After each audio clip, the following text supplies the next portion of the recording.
tive quando comecei a estudar teologia. A palavra tentação, no grego, é peirasmos, que pode ser traduzida como tentação e como provação. A mesma palavra, ela pode ter uma conotação de prova ou de tentação. Como a gente vai entender o que é tentação ou provação? Porque dependendo da tua tradução, talvez na tua versão tenha escrito provação. Conduziu Jesus para ser provado. Ou conduziu Jesus para ser tentado.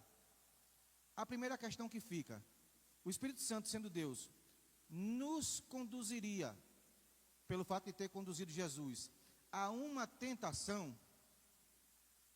Deus seria de forma indireta. Quem moveria o meu coração a ser inclinado para uma tentação? A resposta é não. Então a palavra aqui, o significado dela não é provação ou tentação. A condição aqui desse texto, pelo menos, é que em muitos estudos dessa perícope você vai ver analogias falando sobre o primeiro Adão e sobre o segundo Adão, que representa pela pessoa de Cristo. Então o primeiro Adão perdeu aonde? No jardim, acompanhado de sua esposa. O primeiro Adão tinha tudo à sua disposição. O segundo estava no deserto. Além de, se alguém puder me ajuda, qual é o texto que está correlato a esse no Antigo Testamento? Não, do Antigo Testamento. Lucas 4:4, Deuteronômio 8:3. Para que a gente possa pegar um entendimento melhor, eu convido quem pode a abrir Deuteronômio no capítulo 8, e a gente vai ler os versículos 2 e 3. Deuteronômio capítulo 8, versículo 2 e 3. Jesus está respondendo a uma situação que o diabo provoca. O diabo disse: se tu és o Filho de Deus, transforma essas pedras em pães. Lembrando que comer pão não é pecado, principalmente se a gente estiver com fome.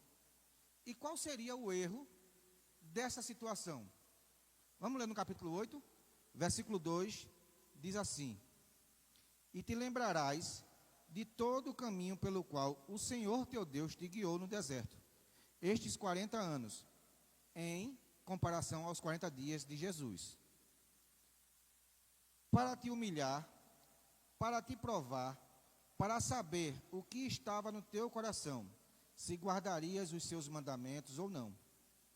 E te humilhou, e te deixou sentir fome, mas te sustentou com um maná, que tu não conheceste, nem teus pais o conheceram, para te dar a entender que o homem não viverá só de pão, mas de tudo que sai da boca do Senhor viverá o homem.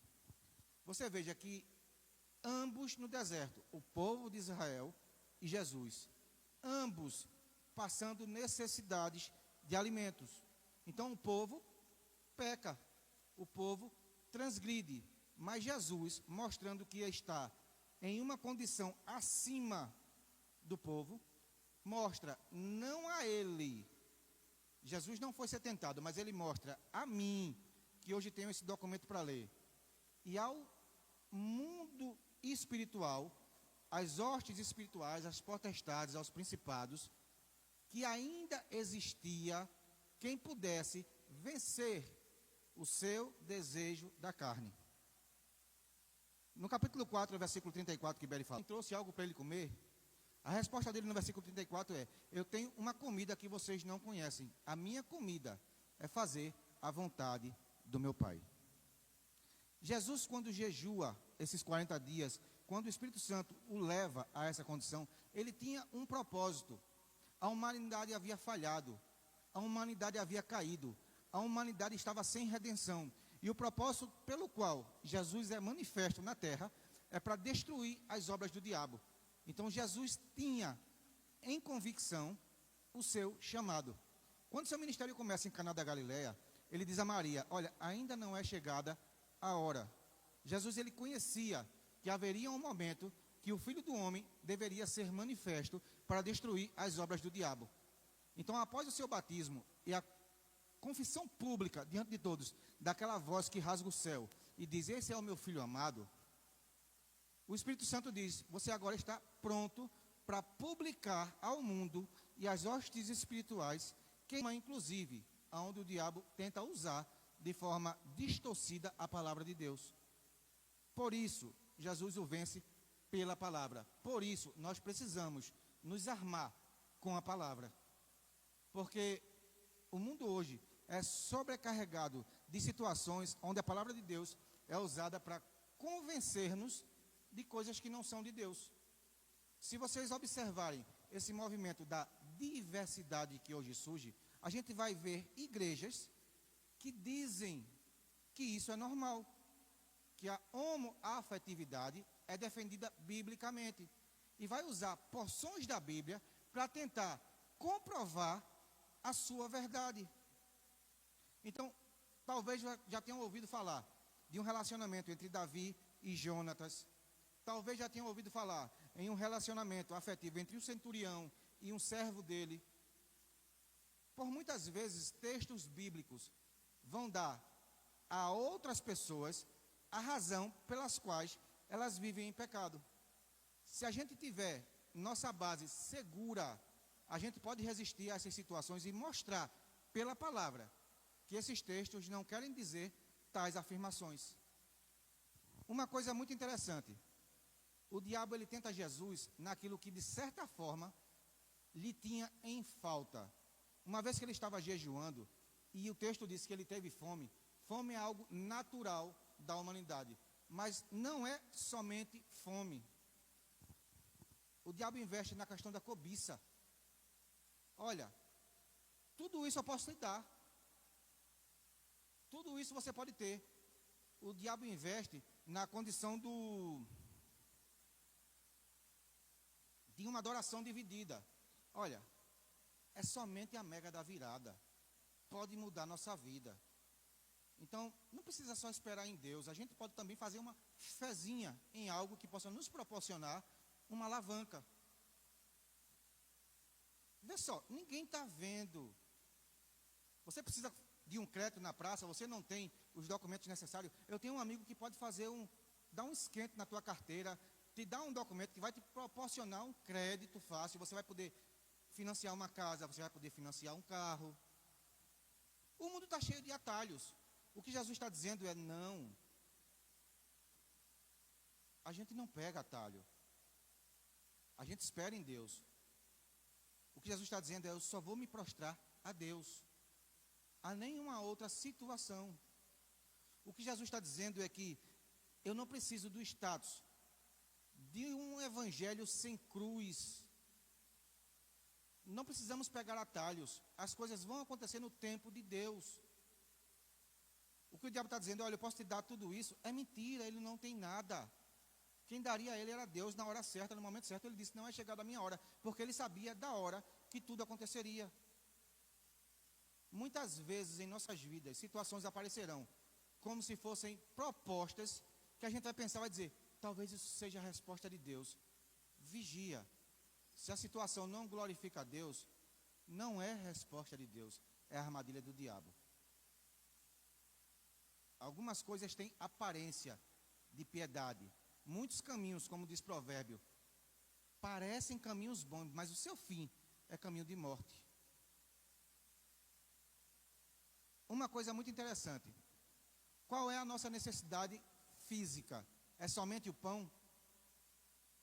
Estamos em uma classe de adultos e nós entendemos que muitas das nossas necessidades que causam situações de constrangimento e escândalo público estão ligadas à sexualidade. O apóstolo Paulo, escrevendo na 1 Coríntios, no capítulo 7, ele vai dizer: quando vocês se separarem para uma consagração, para um jejum, para a oração, que não seja por tempo prolongado, para que o diabo não vos tente. Em tempos de igreja, a gente nunca observou alguém ser disciplinado porque comeu pão. Até Davi, quando teve fome, comeu os pães que eram separados para o sacerdócio. Jesus explica que a necessidade do corpo, a fome de Davi, estava acima da lei e aquilo era justificável. Só que, quando Davi cruza os braços no seu jardim e observa um ato de nudez, e deseja, e cobiça, e coloca aquilo em prática, aquilo é um pecado grave na condição de Davi. Porque em questões de pecado a gente entende que não é um pecado grave, um pecadinho, aquele de estimação, não, tudo é pecado. Mas o que eu digo a você é que a necessidade pode nos levar a tentações e situações. Então, não vacilem. O que Jesus nos mostra através desse texto é que nós podemos vencer. Como homens, como seres humanos. Deus, já no início da criação, lá atrás, disse a Caim: o pecado está à tua porta, mas cabe a ti dominar sobre ele. Cabe a mim, cabe a você fazer as melhores escolhas. Irmãos, mas tem coisa que vem na minha mente involuntária. E eu oro, peço a Deus, aquilo some, eu venço. Mas daqui 2 horas aquilo aparece de novo. E aquilo é constante, não me deixa, me segue todos os dias da minha vida. Talvez tenha chegado a hora de você fazer um voto com Deus, como Jesus fez, e tirar um período para consagrar sua vida. Entenda uma coisa. Isso foi falado na semana passada, na pregação de quarta-feira. O pastor falou no domingo passado isso. Nós somos feitos de carne. E a carne não morre. A carne está sempre em nós. E situações vão nos visitar. Só que tentação não é pecado. Todos nós seremos tentados em diversas áreas de nossa vida. Cada um tem as suas partes mais frágeis. Uns ligados a uma coisa, outros ligados a outra. Mas o que é que acontece? Quando nós mortificamos a nossa carne e nos preparamos em uma consagração, nós estamos dizendo à carne: você não domina sobre mim. O apóstolo Paulo, escrevendo aos Coríntios, na primeira carta, no capítulo 9, versículo 27, ele vai dizer: olha, eu esmurro o meu próprio corpo, colocando em servidão, para que, vindo pregar aos outros, eu não seja reprovado. O que Paulo está dizendo é: a minha carne não me controla. A minha carne não reina sobre mim. Eu coloco ela em subjugo. Eu coloco ela em juízo. Eu coloco ela em condição de servo. Porque o que deve reinar em mim é o Espírito. Ele escreve aos Gálatas no capítulo 5 e fala de algo muito interessante: obras da carne e fruto do Espírito. E ele vai dizer que isso é uma luta constante.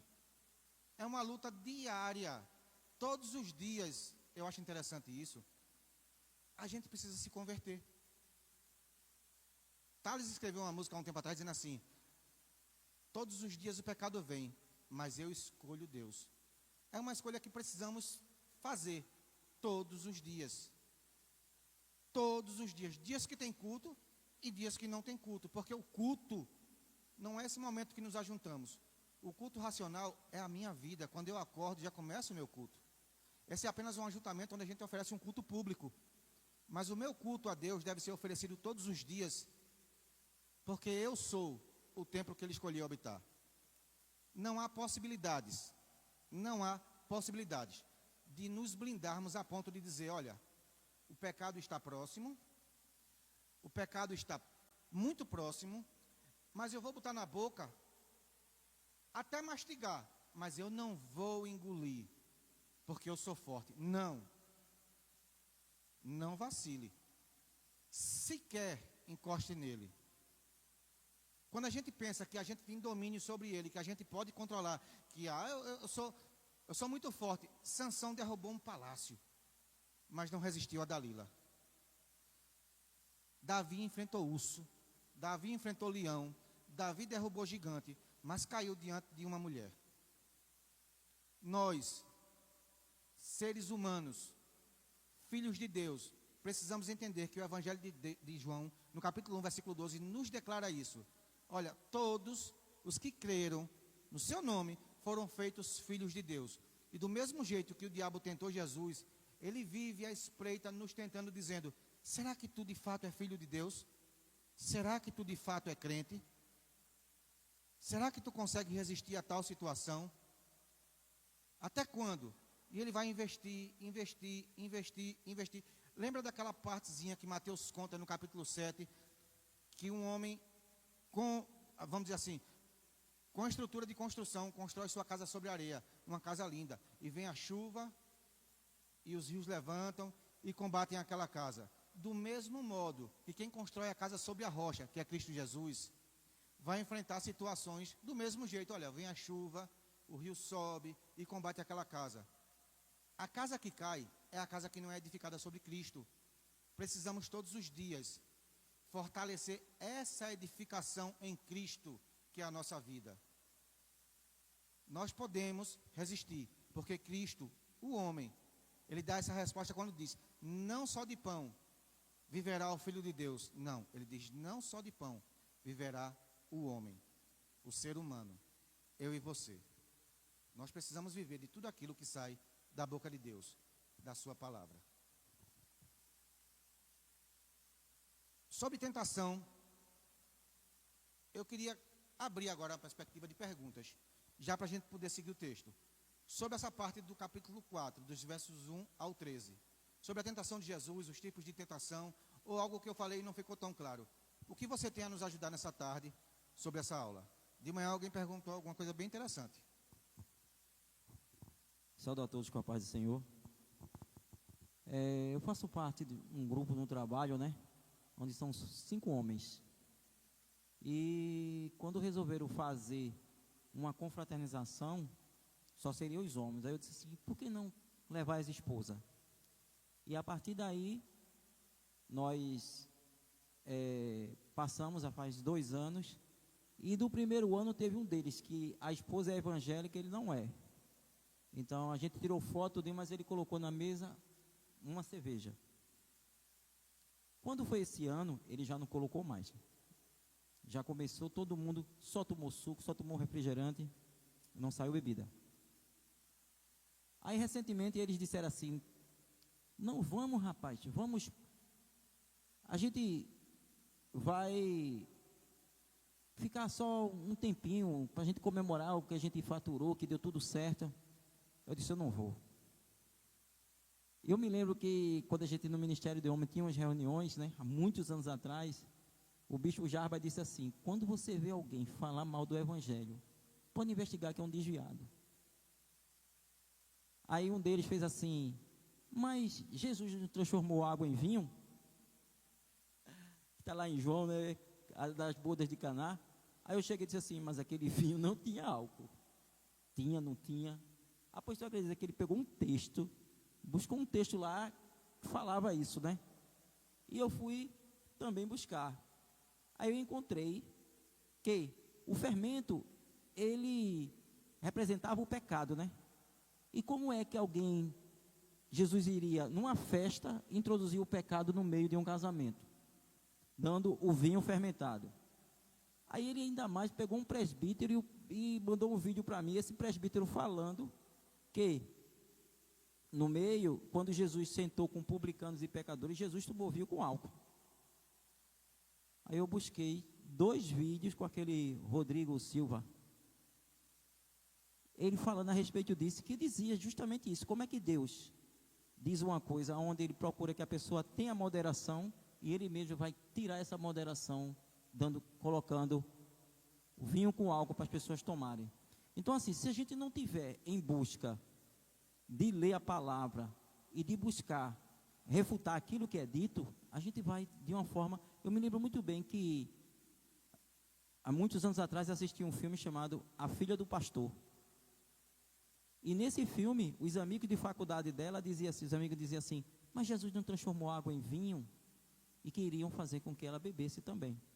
Então assim, a gente vai ser tentado diariamente. E como eu disse para ele: mas a Bíblia diz que tudo me é lícito, mas nem tudo me convém.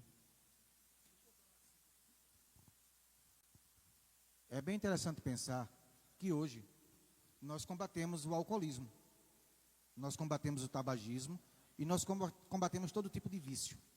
Só que se você pega na história da patrística, na história da própria igreja reformada, cigarro não era pecado. Dentro das igrejas evangélicas tinham nos bancos os cinzeiros. E as pessoas fumavam dentro da igreja. Fumar até um tempo desse era algo natural. Dentro de shopping, de restaurante, de elevador, de ônibus, em todo canto se fumava. Eu era um tabagista. Até o momento que o cigarro começou a ser combatido. E começou a vir na própria carteira de cigarro a propaganda das doenças que o cigarro provocava. Ao ponto que hoje o cigarro é algo praticamente abolido do meio social. Todos os ambientes hoje são livres de fumo. Você vai fazer a compra e a revenda de um carro, se for de um fumante, o valor está lá embaixo. Em locais públicos, como shopping, algum lugar assim, tem um lugar certo para quem ainda é preso a esse tipo de vício. O que a Bíblia condena não é a prática do tabagismo, mas é o vício. E os produtos químicos que são usados viciam as pessoas. No tempo de Jesus, o vinho que ele produziu foi um vinho bom. Não disse que era um vinho com álcool, um vinho sem álcool, sequer adicionava-se álcool. Mas era um vinho bom, não era um suco de uva, era vinho. Vinho normal. Vinho que embriagava. Noé ficou embriagado. O que é que embriagava no vinho, no suco de uva? No caldo de cana hoje. Se a gente tomar muito caldo de cana, a gente vai ficar tonto, vai ficar embriagado. Se a gente comer panetone, esse pãozinho que vem com os docinhos, e soprar o bafômetro da polícia rodoviária, vai acusar que a gente está com grau etílico alto. Algumas igrejas não têm essa condição da abstinência do álcool. Eles celebram suas ceias com vinho normal, com vinho com álcool. Qual é a nossa condição? A gente entende como Igreja de Deus no Brasil que o alcoolismo, que o tabagismo e que outros vícios nos condenam. Porque a Bíblia diz que os viciados não herdarão o reino dos céus.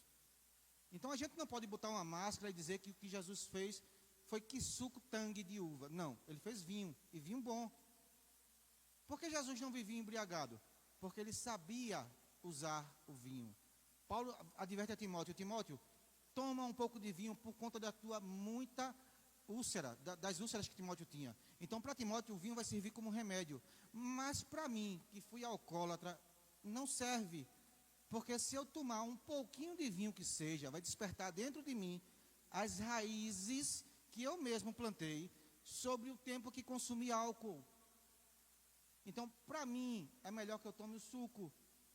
Inclusive, esse suco que a gente serve na ceia, tem umas garrafas que vendem nos mercados, umas garrafas, suco de uva puro, é bom, é saudável. Eu tomo aquele suco de uva e eu me sinto mal, é como se eu estivesse bebendo vinho.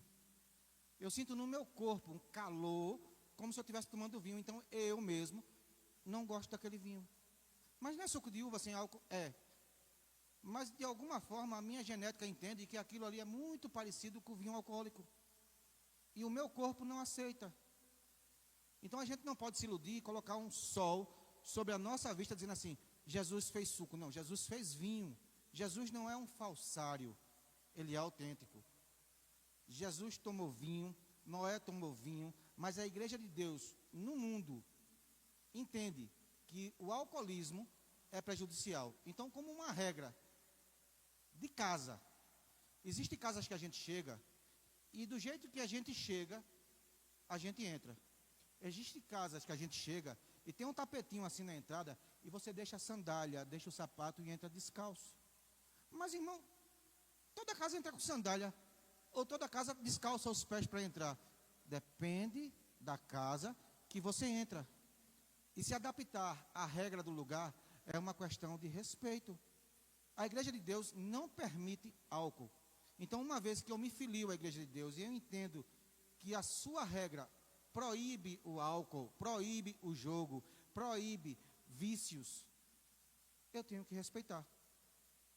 Mas eu não posso colocar as normas da Igreja de Deus acima do que diz as Escrituras. E as Escrituras dizem que Jesus transformou água em vinho. As Escrituras vão falar em Abacuque, no capítulo 2, se eu não me engano, versículo 9 e 10, que ai daquele que faz chegar o copo de vinho com drogas ou com entorpecente ou com álcool misturado, para provocar a nudez do seu próximo. Jesus não misturou nada.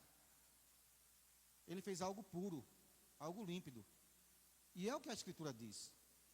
Então a gente precisa entender que nós, deuseanos, somos contra o álcool. mas não posso apregoar que a Escritura está falando que Jesus fez suco. Jesus fez vinho. E isso é um fato. Uma coisa interessante sobre essa questão de tentação, que o Espírito Santo levou Jesus para ser tentado. 1 Coríntios capítulo 10, versículo 13, vai trazer algo bem interessante. Eu queria que alguém abrisse 10, 13, 1 Coríntios. Outro que abrisse em Hebreus capítulo 4, versos 15 e 16. Quem achar primeiro me diz. Hebreus 4, 15 e 16. Eu podia citar, como citei de manhã, mas eu queria que vocês lessem o que está na Bíblia. Hebreus 4, 15 e 16. Porque não temos um sumo sacerdote que não possa compadecer-se das nossas fraquezas. Porém, um que, como nós, em tudo foi tentado. Em tudo. Ele foi tentado em tudo. Não foi em algumas coisas. Se Jesus fosse tentado no jogo do bicho. Não tinha naquela época. Mas ele foi tentado em tudo. Mas sem pecado. Cheguemos, pois, com confiança ao trono da graça, para que possamos alcançar misericórdia e achar graça, a fim de sermos ajudados em tempo oportuno. Em momentos que a gente se sente mais fraco, a gente pode chegar confiadamente ao Senhor e dizer: me ajuda, eu sou fraco nessa área, essa tentação está querendo me derrubar, eu preciso de ajuda. Jesus Cristo, Ele é gracioso e nos socorre nesse momento. Como é que eu vou recorrer a Jesus? Jejuando, orando, lendo a palavra, estando em comunhão com Ele. 1 Coríntios 10, 13. Quem pegou esse outro texto? Ainda Tiago 1, 13 também. Pegasse qual, Paulo? Está com 10, 13 aí, irmã, aberto?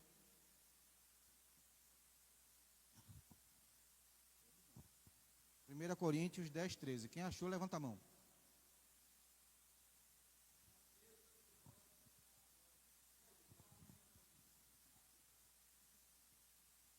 As tentações em sua vida não são diferentes daquelas que outros enfrentaram. Deus é fiel e Ele não permitirá tentações maiores do que vocês podem suportar. Quando forem tentados, Ele mostrará uma saída para que consigam resistir. Deus não tenta, mas Ele também não perde o controle. Ele sabe o que eu suporto, mesmo eu não sabendo. Irmão, a luta está difícil, a luta está complicada, eu não sei se eu vou conseguir, eu não sei se eu vou resistir. Deus conhece a minha capacidade e eu preciso confiar nele. Por isso me achego ao trono da graça com confiança, sabendo que Ele me socorre. Antes de eu cair, Ele me provê um escape, uma saída, Ele vai me dar a direção e eu posso resistir. Alguém achou Tiago 1,13?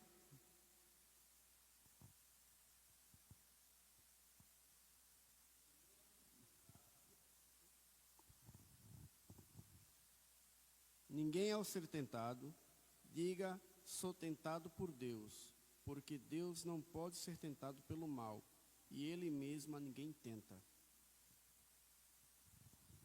Ninguém, ao ser tentado, diga: foi Deus quem me tentou. Deus me conduziu a essa situação para uma tentação, porque Deus não é tentado pelo mal e a ninguém tenta. Esse texto do capítulo 1, se você puder depois dar uma olhadinha nele completo, até o versículo 17. No versículo 5 ele vai dizer assim: olha, se alguém julga ter falta de sabedoria, peça a Deus, porque dá liberalmente e não lhe lance em rosto. Mas não pense tal homem que, pedindo do Senhor alguma coisa, de coração dobre vai receber do Senhor.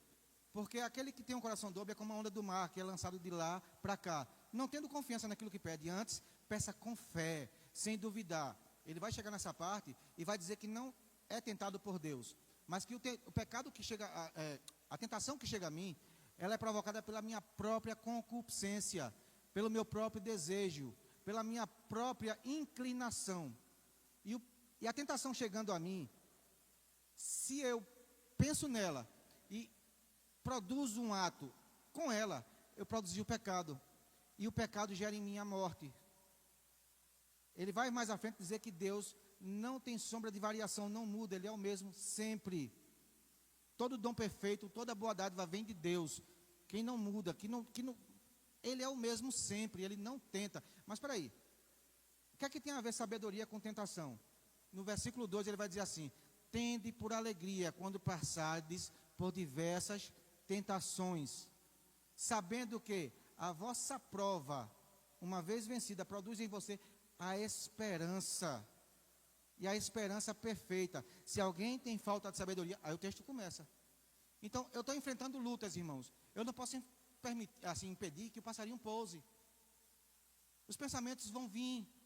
A tentação vai chegar. Mas eu posso impedir que ele faça um ninho na minha cabeça. Tá grande a luta? Tá. É com a estratégia de Deus, é com a sabedoria de Deus que eu vou enfrentar. A minha fraqueza, ela não é pecado. Ela é só uma fraqueza que pode ser vencida, porque Jesus diz que ele provê o escape. Jesus venceu as tentações provocadas pelo maligno. E ele abre um caminho para que eu e você também possamos vencer. Nós não estamos sós.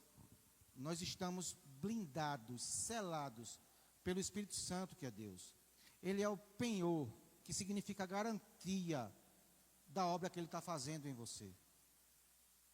O Espírito Santo não é alguém que vai dizer assim, olha, eu vou ali e vou deixar você só por um momento. Não, ele não te deixa só. Mesmo em momentos que você estará repleto de pensamentos que não glorificam a Deus, o Espírito Santo está próximo de você e você pode dizer, socorro. Em oração, você pode dizer, socorro. Lendo a sua palavra, você pode dizer, socorro. Entoando algum louvor que você lembre. E você pode resistir, sim, porque o Senhor te deu essa possibilidade.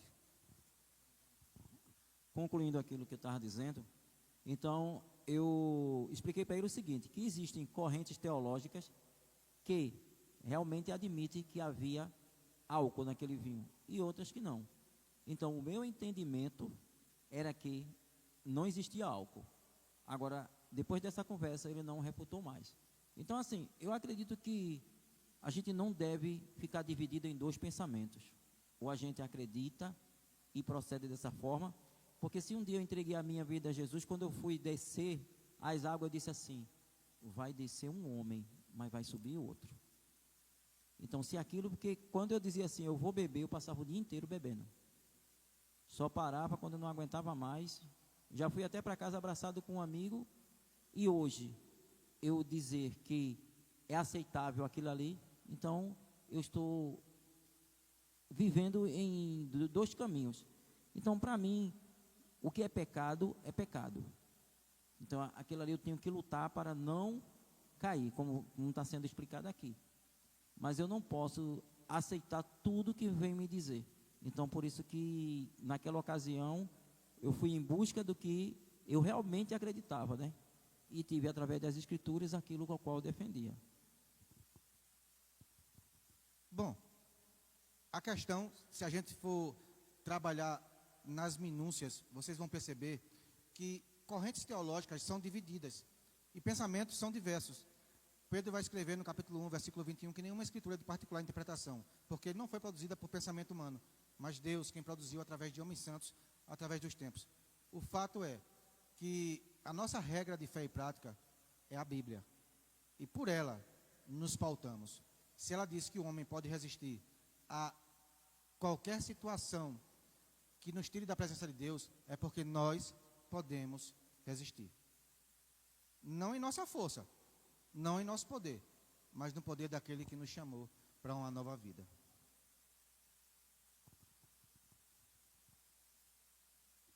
Só um adendo àquilo que Beri falou. Lembro que teve uma vez, tinha um jovem aqui na igreja que ele usava um alargador. E o pastor foi conversar com ele e disse, olha, você poderia retirar esse alargador para que você possa continuar tocando? Ele disse assim, e é pecado? Onde está na Bíblia que alargador é pecado? Aí o Rosalvo foi conversar, foi justamente rebateu essa pergunta. A questão é, as pessoas quando olharem para seu alargador, elas verão a Cristo ou será um impedimento para essas pessoas verem Cristo? E na hora ele disse, não, realmente a maioria das pessoas não vão aprovar o meu alargador e já não vão nem querer louvar por me ver com o alargador. Eu disse, então, aquilo que me impede, quando as pessoas olharem, fumando, bebendo, jogando, elas vão ver Cristo em mim nesse ato. Se elas não verem Cristo em mim, então eu não faço, porque tudo é para a glória de Deus. E é interessante que isso tudo para a glória de Deus, de manhã foi falado até nesse texto, 1 Coríntios 10, 31. O 32 dá algo bem interessante. O 31 diz, quer comais, bebais, façais qualquer outra coisa, seja tudo feito para a glória de Deus. O 32 diz que para que demos testemunhos, tanto a judeus, quanto a gregos, quanto a gentios. Então o testemunho, ele tem uma força muito maior do que a minha fala. Se eu digo não faça e faço, o meu testemunho está provando que a minha fala é falsa. Lendo do versículo 14, do capítulo 4, ao versículo 30, a gente vai encontrar também um texto bem interessante. É a segunda perícope do capítulo 4. Então, pela virtude do Espírito, voltou Jesus para a Galiléia, e a sua fama correu por todas as terras em derredor, e ensinava nas suas sinagogas, e por todos era louvado. E chegando a Nazaré, onde fora criado, entrou num dia de sábado, segundo o seu costume, na sinagoga, e levantou-se para ler. E foi-lhe dado o livro do profeta Isaías. E quando abriu o livro, achou o lugar em que estava escrito: O Espírito do Senhor é sobre mim, pois que me ungiu para evangelizar os pobres, enviou-me a curar os quebrantados de coração, a apregoar liberdade aos cativos, dar vista aos cegos e pôr em liberdade os oprimidos, anunciar o ano aceitável do Senhor. Fechando o livro e tornando a dá-lo ao ministro, assentou-se, e os olhos de todos na sinagoga estavam fitos nele. Então começou a dizer-lhes: Hoje se cumpriu a escritura em que vossos ouvidos ouviram. E todos lhe davam testemunho e se maravilhavam das palavras de graça que saíam da sua boca. E diziam: Não é este o filho de José? E ele lhes disse: Sem dúvida, me direis este provérbio: Médico, cura-te a ti mesmo. Faze também aqui na tua pátria tudo o que ouvimos ter sido feito em Cafarnaum.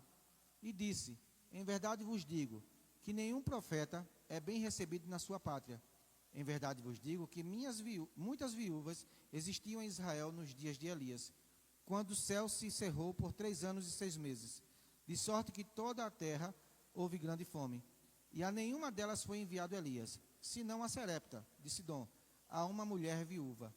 E muitos leprosos haviam em Israel nos tempos do profeta Eliseu, e nenhum deles foi purificado, senão Naamã, o Ciro. E todos na sinagoga, ouvindo essas coisas, se encheram de ira. E levantando-se, o expulsaram da cidade e levaram até o cume do monte, em que a cidade deles estava edificada, para dali o precipitarem. Ele, porém, passando pelo meio deles, retirou-se. Eu vou explicar essa parte, mas queria também fazer logo a leitura dos versos 31 a 44, para que a gente fizesse uma explicação logo na demanda do resto do texto, por conta da hora que não respeita, a hora não espera. Verso 31. E desceu a Cafarnaum, cidade da Galiléia, e os ensinava nos sábados, e admiravam-se da sua doutrina, porque a sua palavra era com autoridade. E estava na sinagoga um homem que tinha um espírito imundo, um demônio imundo. E este exclamou em alta voz, dizendo: Ah, que temos nós contigo, Jesus Nazareno? Vieste a destruir-nos? Bem sei quem és, o Santo de Deus. E Jesus o repreendeu, dizendo: Cala-te e sai dele. E o demônio, lançando-o por terra, no meio do povo, saiu dele sem lhe fazer mal. E veio o espanto sobre todos, e falavam uns aos outros, dizendo: Que palavra é esta, que até os espíritos imundos manda com autoridade e poder? E eles saem, e a sua fama divulgava-se por todos os lugares em redor daquela comarca. Ora, levantando-se Jesus da sinagoga, entrou em casa de Simão, e a sogra de Simão estava enferma, com muita febre, e rogaram-lhe por ela. E inclinando-se a ela, repreendeu a febre, e a esta o deixou. E ela, levantando-se, logo servia-os. E ao pôr do sol, do 40 até o 42, é o final do mesmo dia que Jesus veio da sinagoga. E chegamos lá daqui a pouco. É interessante pensar em algumas coisas para que a gente possa explicar esse texto. A gente falou que Jesus voltou a Galiléia, e depois a gente falou que ele entrou em Nazaré, sua terra natal. Mas Jesus não é nascido em Belém? É, mas fora criado em Nazaré. Por isso o chamavam Nazareno. Até o demônio que exclama diz: Que temos nós contigo, Jesus Nazareno. Qual é a diferença, irmão? Nazaré, Cafarnaum, eu vejo esses nomes e não entendo. A Galiléia, assim como a Judéia, eram cidades. Então imagina, que Galiléia seja o grande Recife. E Nazaré? Nazaré é o Ibura. E Cafarnaum? Cafarnaum é Epicepe. E Caná da Galiléia é o Jordão. Então eram como se fossem bairros, não como em nossos dias, que os bairros são todos interligados e você sai de um e entre outro, que se você não conhecer a geografia, você nem sabe quando um acaba e outro começa. Naquela época, imagina na tua mente uma cena de interior. Segundo Joséfo, Nazaré tinha por volta de 20 casas, mas tinha em média 300 homens, de 300 a 400 homens, fora mulheres e crianças. Mas como que 20 casas comportaria 300 homens? 15 homens em cada casa. Então, essa explicação vai dar uma abertura na nossa mente para muitos outros textos que a gente vai encontrar na Bíblia. Uma casa era como se fosse, por exemplo, aquela casa solta no meio do terreno. E um filho casa e constrói outra casa. E outro filho casa e constrói outra casa. Então, uma casa de seu fulano tinha talvez naquele conglomerado 18, 15, 13 casas, 20 casas. Mas era chamada a casa de João, a casa de Maria. Mas como assim, irmãos? Em algum tempo atrás a gente chamava assim, fulano de Beltrano, fulana de Cicrano, Bio de Tonha, João de Maria, para identificar as linhagens, as pessoas. A Bíblia está repleta dessas ilustrações. Cego Bartimeu, o que quer dizer Bartimeu? O filho de Timeu. Era alguém que pertencia à família de Timeu. Então, quando diz assim, saiu da Galiléia e foi para tal lugar, saiu da cidade de Recife e foi, sei lá, para Jaboatão. Mas quando diz de Nazaré, foi para Cafarnaum, ele continuava na Galiléia e mudava apenas de bairro. Então ele saía de um bairro e andava às vezes 15, 20 quilômetros para encontrar outro conglomerado, outro povoado, outro grupo de pessoas.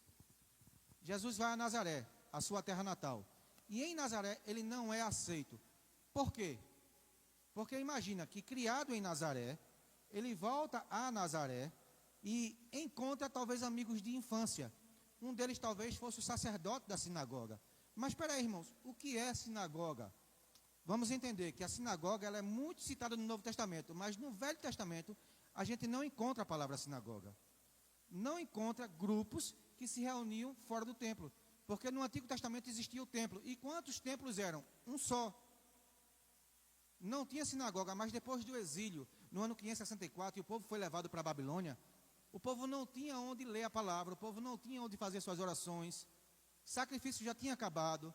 Então o povo começou a se juntar embaixo de árvores, na beira do rio, para fazer esse tipo de culto. Quando, através de Esdras, de Neemias, no Império Medo-Persa, há uma liberalidade para voltar a Jerusalém, para reconstruir os muros, para reconstruir tudo, eles fazem um templo. Mas o templo não tem mais a mesma suntuosidade. Por quê? Porque não tinha mais propiciatório, não tinha mais arca, não tinha mais vamos dizer assim, aquilo que enfeitava o templo. E uma vez que eles já tinham adquirido o hábito de se juntar em grupos, eles começaram a construir sinagogas. Então José vai dizer que na Galiléia existia em torno de 240 povoados. E em média 250 sinagogas. Na Judéia, maior, quase 500 sinagogas. Como funcionavam essas sinagogas? Se houvesse 10 pessoas, poderia abrir uma sinagoga.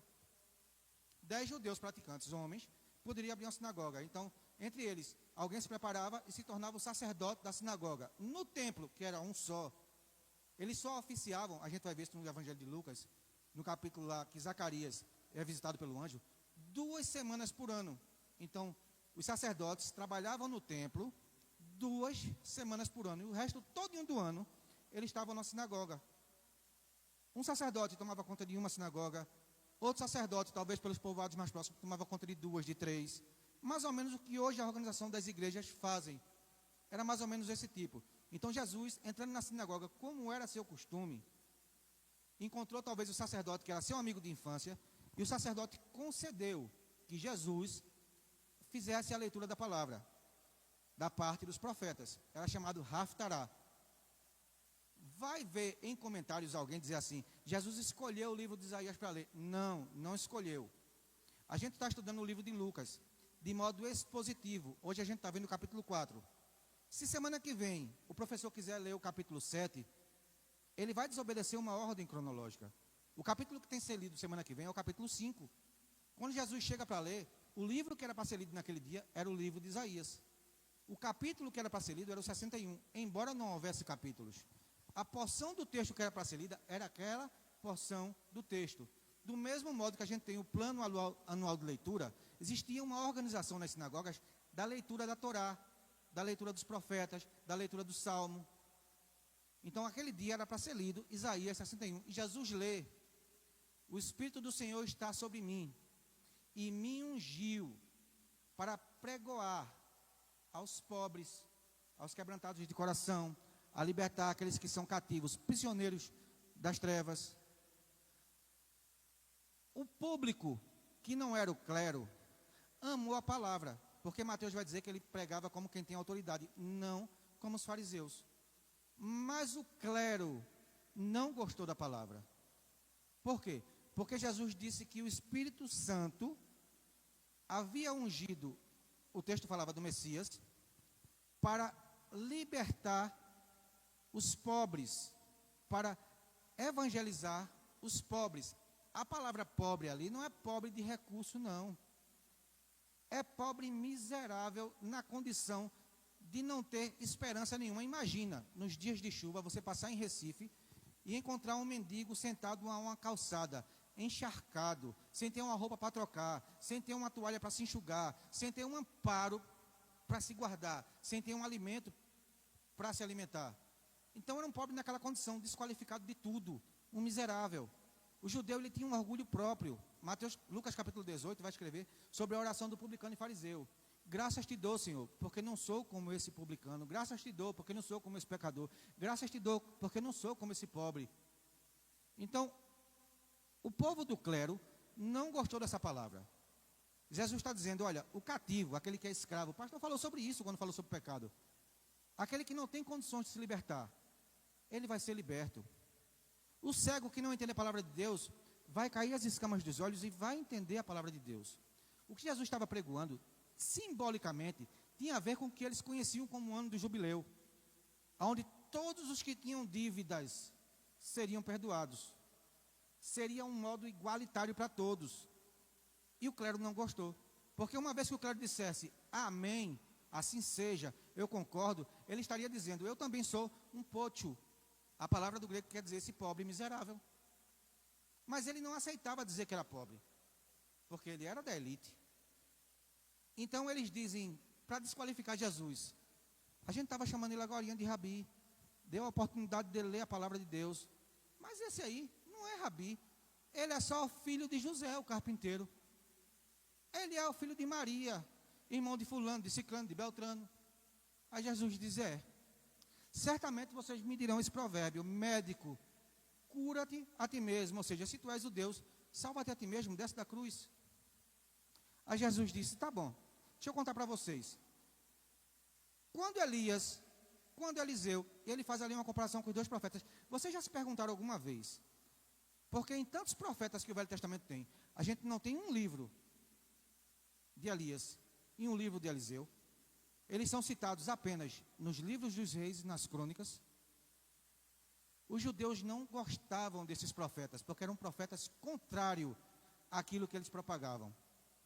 Elias propagou o evangelho de restauração, de conversão, para o povo se endireitar. Elias, ele pregava contra o rei Acabe. Acabe era sustentado por Jezabel nas suas ideias, na sua adoração, na sua idolatria. E Elias foi contra.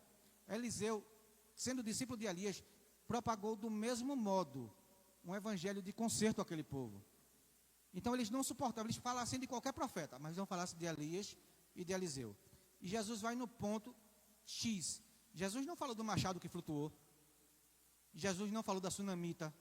Jesus falou de Naamã. E Jesus falou da viúva de Serepta, uma sirofenícia, uma estrangeira, que encontrou graça de Deus Em comparação, a graça que não foi estendida às viúvas de Israel. A Naamã, um sírio que na época estava escravizando o povo de Israel. A Síria estava dominando sobre Israel. Naamã foi curado, mas os leprosos de Israel não. Continuaram do mesmo jeito. Inclusive Geazi, que era auxiliar do profeta, por cobiça nas coisas de Naamã, ficou com a lepra de Naamã. Então, o que Jesus estava dizendo é: vocês não vão ser alcançados por esse evangelho, porque vocês se acham muita coisa. Então, eles se iram com Jesus, colocam Jesus para fora de Nazaré, inclusive intentam contra a vida dele em um alto monte. Quando Jesus chega a Cafarnaum, ainda na Galileia, era apenas a aldeia de Naum, a vila de Naum, Cafarnaum, o contrário acontece. Entrando na sinagoga do mesmo modo, não tendo oportunidade de leitura, não tendo oportunidade de nada, encontra na sinagoga um homem com um espírito imundo e liberta aquele homem. O espírito declara no meio do povo da sinagoga: eu sei quem tu é, Jesus o Nazareno, um homem de Nazaré. Eu sei que tu és o Filho de Deus, o Santo de Deus. O diabo começa tentando: se tu és o Filho de Deus. Os demônios que estão abaixo desse diabo estão declarando: a gente sabe quem você é, e você veio nos destruir. Você tem autoridade. De manhã eu falei sobre isso, porque o texto mais à frente vai dizer assim: ele falava como tem autoridade e poder, exousia e dunamis. Palavras que separadas não dizem muita coisa, mas juntas dão uma sustentação magnífica. Como assim? Deixa eu falar de uma religião que domina o mundo do cristianismo: catolicismo. Quem é a maior autoridade do catolicismo? Hoje no mundo talvez seja reconhecido como a maior autoridade. Existe uma guerra hoje acontecendo entre a Rússia e a Ucrânia. O Papa fez declarações sobre a guerra. Ele pede que haja paz. Mas é como se ele dissesse assim: haja paz. E os governadores da Rússia e da Ucrânia dizem assim: se mete nisso não, isso é com a gente. A autoridade dele, por maior que seja, ela não tem poder. A gente sabe e canta e louva, e a palavra diz que se Jesus disser uma palavra, as coisas mudam. A autoridade e poder. Jesus, quando diz ao demônio: cala-te e sai, não tem mais. Autoridade e poder. Por isso que falei da contraposição das tentações entre Lucas e Mateus. Porque no meio das tentações de Lucas, Jesus disse: vai de Satanás. E Satanás continua tentando. Em Mateus, quando ele diz vai de Satanás, o diabo se retira. O diabo vai embora. Porque autoridade e poder são do nosso Deus. Só ele pertence. Quando Jesus cria essa celeuma em Cafarnaum, ao contrário de Nazaré, Jesus é amado e querido. Jesus acaba o culto, vai para a casa de Pedro. A sogra de Pedro doente, Jesus cura, ela serve.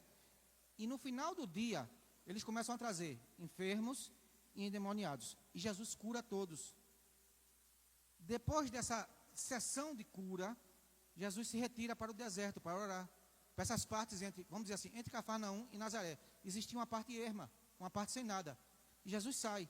E eles vão atrás de Jesus. Lembra do episódio do caminho de Emaús? Já se faz tarde, fica mais um pouco. Eles estão dizendo: não vai embora não, fica com a gente. E ele diz: é preciso que eu vá e pregue em outras sinagogas.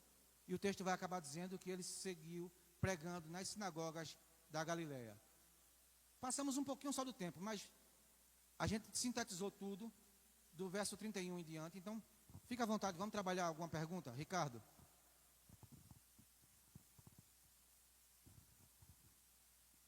Paz do Senhor para todos. Existia algumas dificuldades de se abrir sinagogas naquela época? Ou era para pessoas que tinham mais abastadas? Não, no judaísmo, se houvesse 10 judeus praticantes da lei em um local que não houvesse sinagoga, poderia ser aberta uma sinagoga. Alguém mais tem algo a perguntar? Se for bem rapidinho, por conta da hora que já se foi. Então, deixa eu dar um adendo só a vocês, e com essa eu encerro. Vai gerar pensamentos para vocês passarem a semana perguntando. Use o grupo da gente, lá vocês podem continuar essa aula durante toda a semana. Jesus chega na sinagoga em Cafarnaum e encontra um homem possesso, um homem com espírito imundo. Possessão. Edir Macedo, no seu livro Caboclos, Orixás e sei lá o que mais, ele declara que o crente pode ser possesso. Porque, segundo a sua tese, entrevistando pessoas que chegaram nas suas igrejas e foram libertas, essas pessoas pertenciam à Igreja Batista, à Assembleia e X igrejas. Então ele vai dizer que crentes de igrejas podem ser possessos. A Bíblia não dá margem para isso. Isso cai por terra, isso é mentira. Crente em Cristo Jesus, o diabo não pode tocá-lo. Ser possuído é alguém que é dirigido por uma entidade. Vai falar o que a entidade quer, vai fazer o que a entidade quer, vai viver como a entidade quer. O crente, ele pode ser oprimido e tentado. Possuído, não. Por que a tese de Edir Macedo cai por terra? Porque ele dizia que fulano era da Batista, fulano era da Assembleia. Só que a gente bem sabe que Jesus disse que é necessário que cresça juntos, joio e trigo. Nem todo que está inscrito numa igreja com cartão de membro, que foi batizado, é de fato cristão. Nós não conhecemos.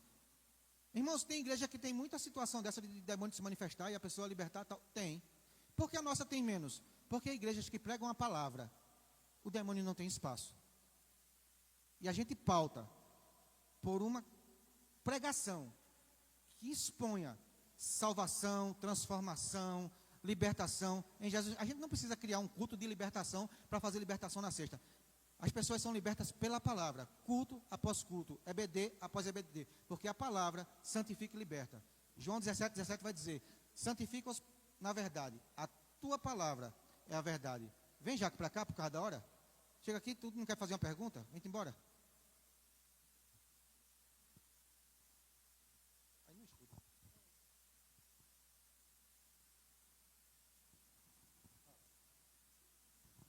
No caso, o crente pode ser influenciado pelo mal, mas não pode ser dominado pelo mal. 1 de João 3,8 vai dizer que para isso se manifestou o Filho de Deus, para destruir as obras do diabo. O diabo não tem vez. Você tem poder, você tem autoridade, porque Cristo te selou com o Espírito Santo. Você não está só. Em qualquer tipo de situação, você tem a autoridade dos céus para repreender o mal, para libertar os cativos. Eu não vou permitir mais que ninguém faça pergunta, porque a hora já se foi. Se quiser alguma pergunta, faz no grupo da EBD. Se você ainda não está no grupo, me procura, a gente vai estar te colocando também no grupo. Evangelista, faça essa oração para encerrar, por favor. E considerações finais, se quiser. Oremos. Pai, nós te agradecemos por essa aula. Te agradecemos pela disponibilidade, Senhor, do professor Sóstenes. Continue usando ele, dando cada vez mais sabedoria, Pai, da tua palavra. Pai, que essa palavra que hoje foi semeada em nossos corações, que o diabo não venha e roube, mas que ela possa, Pai, florescer, Pai, dar bons frutos durante essa semana. Em teu nome nós te agradecemos. Amém.